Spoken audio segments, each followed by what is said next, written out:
बिस्मिल्लाहिर्रहमानिर्रहीम। रब्ब ज़ुल जलाल की शान किबरियाई और अज़मत व तक़द्दुस कुछ इस पाए और पैमाने की है कि जहाँ हकीकी शिरक तो हराम है ही है, शाइब शिरक भी हराम है। एक मुसलमान हकीकी शिरक से बचने की यूँ मुकम्मल कोशिश करता है, लेकिन शाइब शिरक एक आम मुसलमान के लिए उसका फ़र्क कर पाना, उसे समझ पाना ज़रा दुश्वार और वहीं उसके मौक़े भी बहुत ज़्यादा है। तो एक आम मुसलमान जाने ना सही अनजाने में कहीं ना कहीं उसमें मुलविस हो जाता है। शाइब शिरक के बहुत सारे मौक़े हैं। उन मौक़ों में एक मौका जानवर को ज़बह करने का है, ख़ासकर अय्याम क़ुरबानी में कि सारे लोग अब इज्तिमाई क़ुरबानगाह को तरजीह देते हैं। तो जो लोग इस काम को प्रोफेशनली निभाते हैं, कसाई का काम, चूँकि सारा काम निपटाना उन्हीं को है, तो कुछ जल्दबाजी भी रहती हैं, तो कुछ वहीं अच्छे जज्बात अच्छे ख्वाहिशात भी होते हैं कि वो ज़बह करते कुछ उस तरह की चीज़ें करते हैं जो शरीयत की रूह से शाइब शिरक से खाली नहीं। और इस तरह हकीकी शिरक से जिस तरह बचना ज़रूरी है, उसी तरह शाइब शिरक से बचना भी उतना ही ज़रूरी है। शुबा किससे कहते हैं या शाइबा क्या चीज़ है, उसको समझने के लिए मैं आपको एक मिसाल बता दूं। हम कभी किसी शख्स से कोई काम करने के लिए कहते हैं कि आप मेरा ये काम कीजिए, कल मसलन जुमा है, आप जुमा के लिए ये काम ज़रूर करें और आपको मैं एक दिन दे रहा हूँ। वो कहता है जी अजब ज़बरदस्ती है, एक दिन में नहीं हो पाएगा, आप मुझे थोड़ा और टाइम दे दें। हम कहते हैं चलिए ठीक है, आपको और 2 दिन दिए जा रहे हैं, 3 दिन दिए जा रहे हैं, आप वहाँ तक कर लें। या कभी किसी को आप कोई काम करने के लिए कहते हो कि मैं आपको पैसा दे रहा हूँ, आप मुझे ये ओहदा दे दें, आप मुझे वहाँ मुलाजमत में लगाएं, आप मुझे वो करा दें।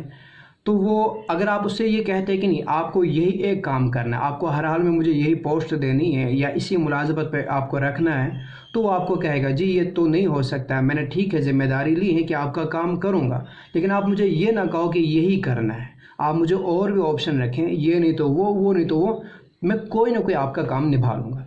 अब वहाँ जो हम उन्हें और ऑप्शन दे देते हैं और मौक़े दे देते हैं कि चलिए ठीक ये नहीं तो वो नहीं तो वो, वहाँ पीछे अब आप गौर करेंगे तो ये जज्बा कार फरमा होता है कि शायद इससे ये नहीं हो पाएगा, शायद इसकी कुदरत में वो ना हो, शायद वो ना हो, इसलिए इसको और मौके दे दिए जाएँ।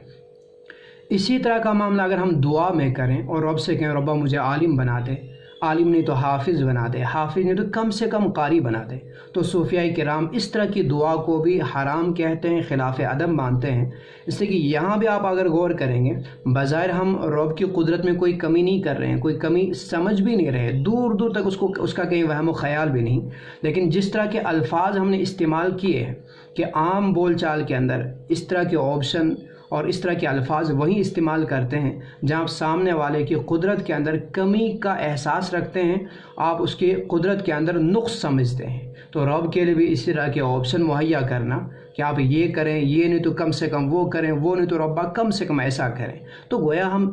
खुद तो नहीं कह रहे हैं अपनी ज़बान से ना सही, लेकिन हमारा ये तरीक़ेकार इस तरह का तर्ज तकल्लुम बतलाता है कि हम रब के अंदर कुदरत के नुक्स के कायल हैं।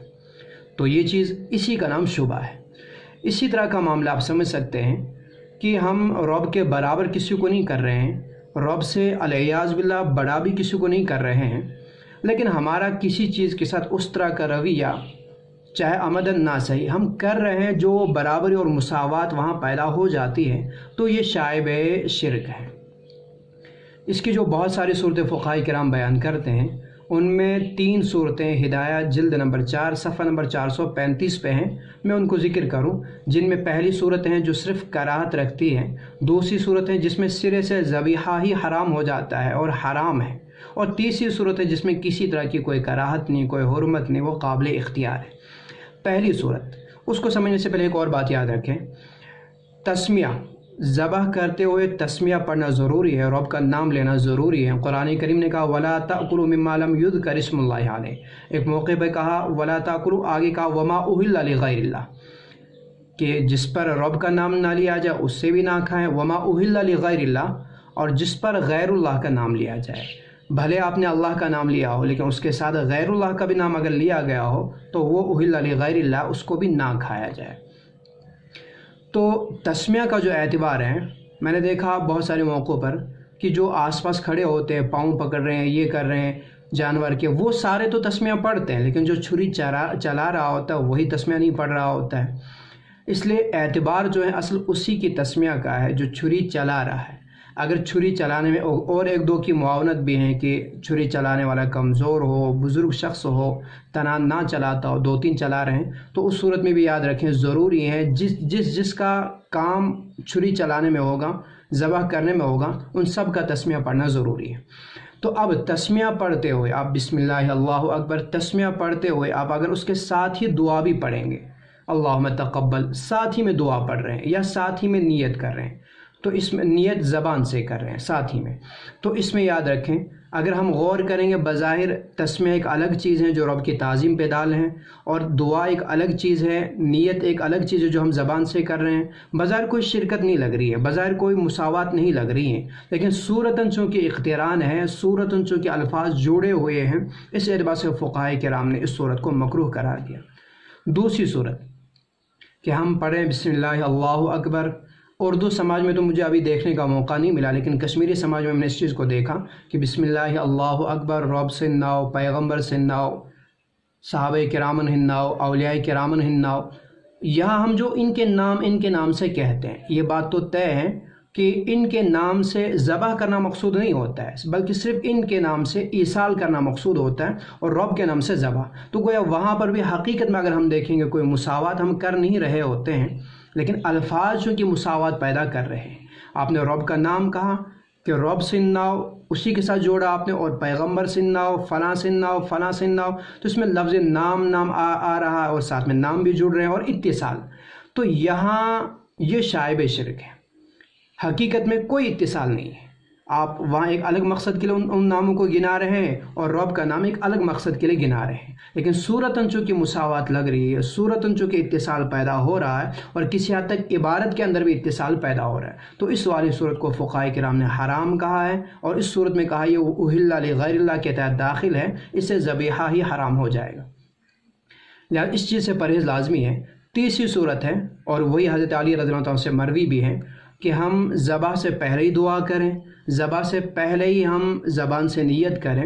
نیت تو اصل نام عقد القلب علی الفعل، دل کی کام پر گرفت کا نام ہے، کہ دل کے اندر آپ نے پختہ ارادہ کیا کسی کام کا، یہی اصل نیت ہے۔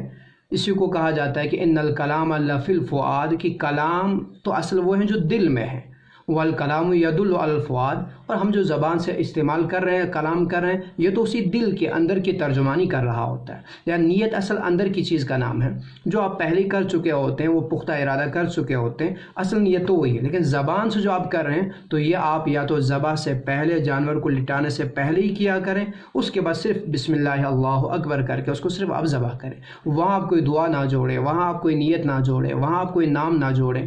بس صرف اتنا کریں۔ یا دوسری صورت یہ ہے کہ آپ پہلے بسم اللہ اللہ اکبر کر کے ذبح کریں، ذبح کرنے کے بعد جب جانور ٹھنڈا ہو جائے یا جانور کا خون دم مسفوح بہنا ختم ہو جائے، اس کے بعد جا کر کے آپ دعا پڑھیں، اس کے بعد جا کر کے آپ جن کی نیت کرنی ان کی نیت کریں۔ تو یہ تیسری صورت ہے جو سب سے زیادہ قابل اختیار ہیں۔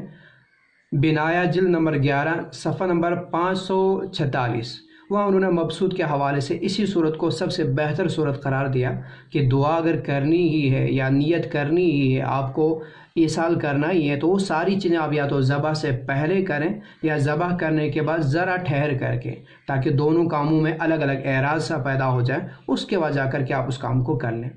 ایک اور چیز ہے، نیت بہتر ہے کہ آپ اپنی مادری زبان میں کیا کریں، عربی میں کرنی کوئی ضروری نہیں ہے، لیکن ہوتا یہ کہ سارے لوگ عربی کرنے کی کوشش کرتے ہیں، اب جب ہو نہیں پایا تو ان لوگوں نے محلوں کے اندر ایک آدمی کو رکھا ہوتا ہے، چاہے وہ امام صاحب ہوں یا کوئی عالم دین ہو یا کوئی دیندار صاحب ہوں، ان کو رکھا ہوتا ہے نیت پڑھنے کے لیے۔ ٹھیک ہے، یہاں تک تو صحیح ہے، لیکن اب میں نے چند سالوں میں محسوس کیا، کچھ اس طرح کے مسائل میرے پاس آئے، جی ہم نے امام صاحب کو نیت پڑھنے پر کچھ دیا نہیں تو وہ ناراض ہو گئے، یا نیت پڑھنے پر ہم نے کم دیا تو انہوں نے ہمیں کہا کہ آپ کی قربانی درست نہیں، اس طرح کی چیزیں پیدا ہو گئی ہیں۔ لہٰذا اگر کسی ایک کو چنیں گے آپ تو یہ دھیرے دھیرے بے وپار بنے گا، اور یہی چیزیں دھیرے دھیرے ناچاکیاں، اختلاف